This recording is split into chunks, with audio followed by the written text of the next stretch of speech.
نور رحمان عشق رمضان۔ ناظرین کرام، آج السلام علیکم ورحمۃ اللہ وبرکاتہ۔ آج 17واں رمضان ہے۔ آج تاریخ کا بڑا ہی اہم دن ہے۔ بدر میں چمکی تیغ ہماری، کفر پہ لرزا ساہ تاری، ہم کو حق نے دی سرداری، 313 سب پہ بھاری۔ جی جناب، آج تاریخ کا وہ دن ہے جب بے سر و سامانی کی حالت میں ایک مختصر سا لشکر سپہ سالار اعظم کی رہنمائی میں، ان کی سالاری میں دفاع مدینہ اور دفاع اسلام کے لیے چل پڑا تھا۔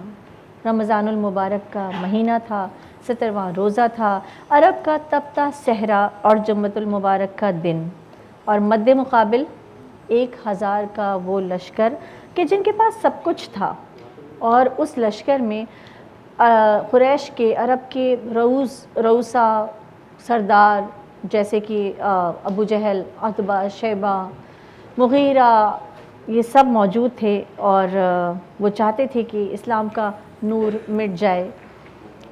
وہ کیسے برداشت کر سکتے تھے کہ مدینے میں مسلمان چین و سکون کی نیند سو رہے ہیں، چین و سکون کی زندگی گزار رہے ہیں؟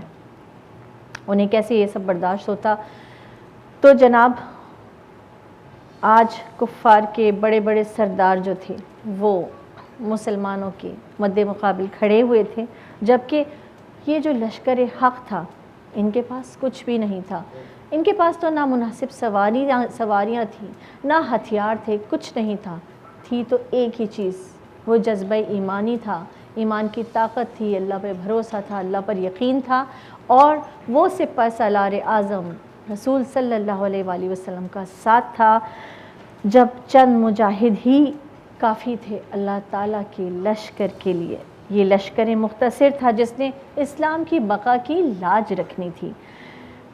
تو جناب، ہوتا کیا ہے کہ نبی پاک صلی اللہ علیہ وآلہ وسلم بارگاہ الہی میں دعا کرتے ہیں کہ اے اللہ، میں اپنی تمام تر کمائی یہاں لے آیا ہوں، اگر آج تو نے مسلمانوں کو شکست دے دی تو تیرا قیامت تک نام لینے والا کوئی نہ رہے گا، تو اپنا وعدہ پورا فرما۔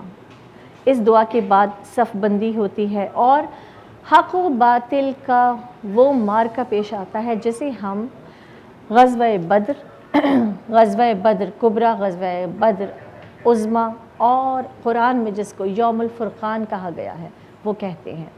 اسی پر آج ہم بات کریں گے ناظرین، اور یہاں پر ہم لیں گے ایک وقفہ۔ آسماں سے نور کی برسات ہے،